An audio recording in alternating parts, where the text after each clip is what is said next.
Enquanto a Petrobras registra o pior desempenho entre as grandes petroleiras do mundo, o governo petista e a militância de esquerda continuam a idolatrar estatais. Está mais do que na hora de privatizar e libertar o Brasil do atraso. Este é o Visão Libertária, sua fonte de informações descentralizadas e distribuídas. Ajude a propagar as ideias de liberdade. Deixe o seu like e compartilhe com seus amigos. Um artigo seu pode virar vídeo aqui também, sabia? Este artigo foi sugerido por Cachorro de Rodoviária, escrito por Charlie Dalton, revisado e narrado por Gordinho Caipira. Nos últimos anos, mais especificamente desde que o governo petista voltou ao poder, a Petrobras voltou ao noticiário econômico com certa frequência, só que por um motivo nada honroso. Suas ações caem cada vez mais e no momento dados mostram que o valor de mercado da empresa acaba de atingir o pior patamar em 2 anos. A estatal brasileira, que é promovida com orgulho, com a promessa de ser um motor de crescimento e orgulho nacional, é hoje um monumento ao desperdício, à má gestão e à interferência política. Mas como sempre, o Partido dos Trabalhadores segue tratando a empresa como uma espécie de vaca sagrada, imune a críticas e protegido do livre mercado e da privatização. E quem é que paga a conta do prejuízo? Somos nós, claro. De acordo com os dados mais recentes, a Petrobras perdeu cerca de 55 bilhões de reais em valor de mercado apenas na primeira semana de abril. Suas ações caíram mais de 10% em poucos dias, refletindo a deterioração das expectativas sobre o futuro da companhia. Os investidores não são idiotas e sabem que o país está indo para o buraco e que a prioridade do presidente é favorecer seus amigos usando as estatais para prestar favores. O recuo no preço do petróleo no mercado internacional contribuiu sim para o cenário negativo. Mas o problema vai muito além disso. O que realmente preocupa os investidores e deveria preocupar todo cidadão brasileiro é o retorno da ingerência política na gestão da empresa, especialmente sob o governo do Lula Arápio, que insiste em transformar a estatal num braço da velha política populista e desenvolvimentista que já afundou o Brasil no passado. Enquanto concorrentes como a ExxonMobil, Chevron, Shell e BP conseguiram atravessar a pandemia e a crise energética com resiliência, ajustando operações e melhorando a rentabilidade, a Petrobras teve o pior resultado entre as grandes petroleiras no segundo trimestre do ano. Os números não mentem. Segundo o próprio balanço divulgado pela empresa, o lucro líquido caiu drasticamente, os investimentos produtivos diminuíram e os custos operacionais dispararam. A Petrobras está ficando para trás. E isso não é fruto do acaso, mas de um modelo estatal falido que resiste em se modernizar. O principal problema da Petrobras é o mesmo de todas as estatais, a ausência de incentivos adequados para eficiência e inovação. Como a empresa não precisa competir para sobreviver, não tem compromisso com o consumidor nem com o investidor. Sua prioridade sempre foi atender aos interesses do governo de plantão, seja para congelar preços artificialmente e tentar conter a inflação, uma tática recorrente nos governos do PT, seja para distribuir cargos em troca de apoio político ou, pior ainda, para alimentar esquemas de corrupção, como escancarado na Operação Lava Jato. A estatal hoje é símbolo de relação promíscua entre poder público e econômico, e nada indica que isso vá mudar com o atual governo. Pelo contrário, só está piorando. Lula, por sua vez, já deixou claro que não pretende abrir mão do controle estatal sobre a Petrobras. Pelo contrário, ele deseja usar a empresa para promover o desenvolvimento nacional, como se isso ainda fizesse sentido em pleno século XXI. Em seu discurso, a Petrobras deve investir pesado em refinarias, ampliar subsídios aos combustíveis, incentivar a indústria naval nacional e até financiar programas sociais. Tudo isso soa bonito, mas na prática significa transformar a empresa em instrumento de política pública, ou seja, usar dinheiro do acionista para bancar projetos que deveriam ser, ao menos na ótica estatista, financiados pelo orçamento federal. É a velha mentalidade estatizante que gerou crises fiscais, recessão e desemprego no passado recente. O investir pesado se torna gastar pesado, sem se preocupar com a desvalorização da empresa e a ausência de resultados. O argumento usado pelo PT e seus aliados é sempre o mesmo. A Petrobras é estratégica, precisamos garantir a soberania energética, não podemos entregar nossos recursos ao capital estrangeiro. Esse discurso nacionalista é, na verdade, um disfarce para manter privilégios e evitar reformas. Nenhum país sério mantém empresas estatais gigantescas em setores altamente competitivos e lucrativos como o petróleo.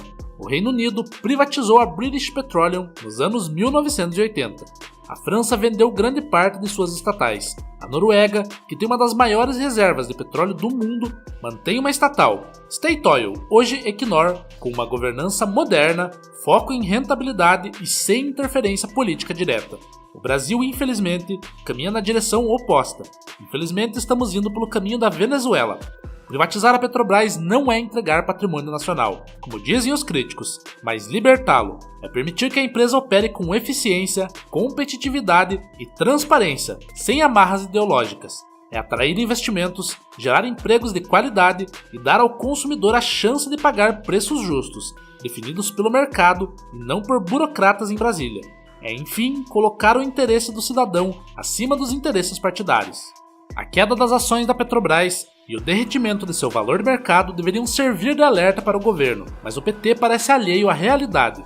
O ministro da Fazenda, Fernando Haddad, minimizou os impactos e disse que o mercado exagera. Já o presidente Lula acusou especuladores de estarem por trás das críticas.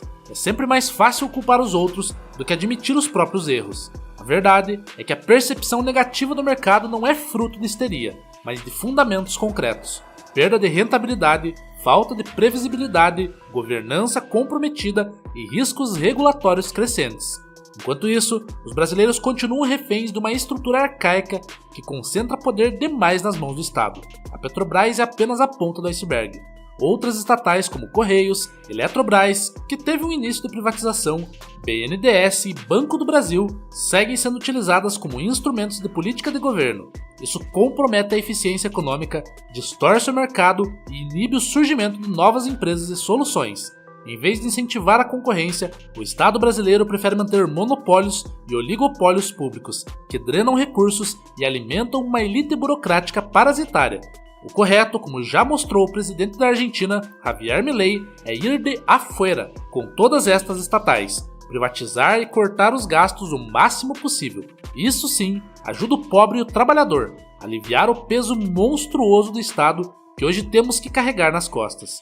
Isso é melhor que qualquer programa social ou estatal estratégica, e a Argentina está provando isso.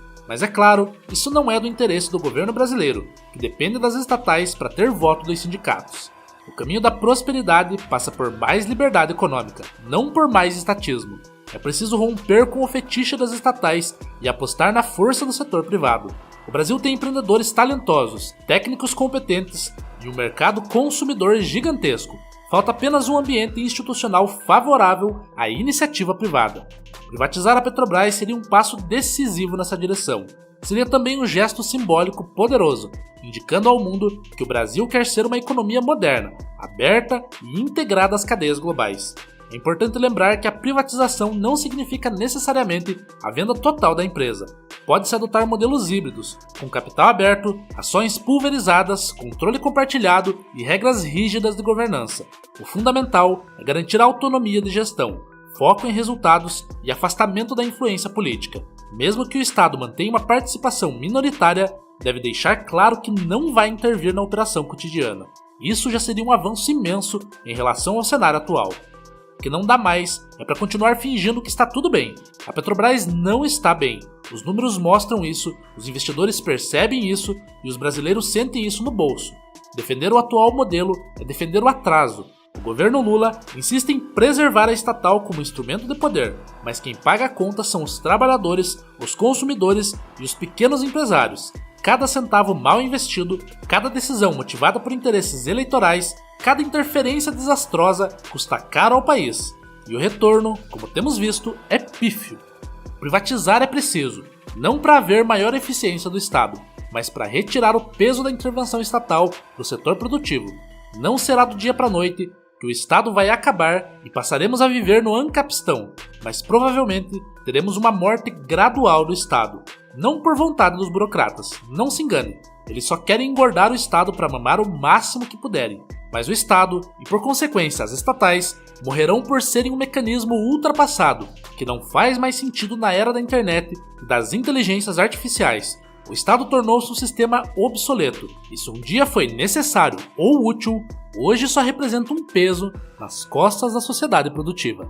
Obrigado pela audiência. Este é um canal colaborativo. Participe você também. Cadastre-se agora mesmo no nosso site visãolibertaria.com e envie os seus artigos por lá. Os colaboradores recebem recompensas em Bitcoin. Inscreva-se no canal e clique no botão da campainha para ser avisado de novos vídeos. Até a próxima!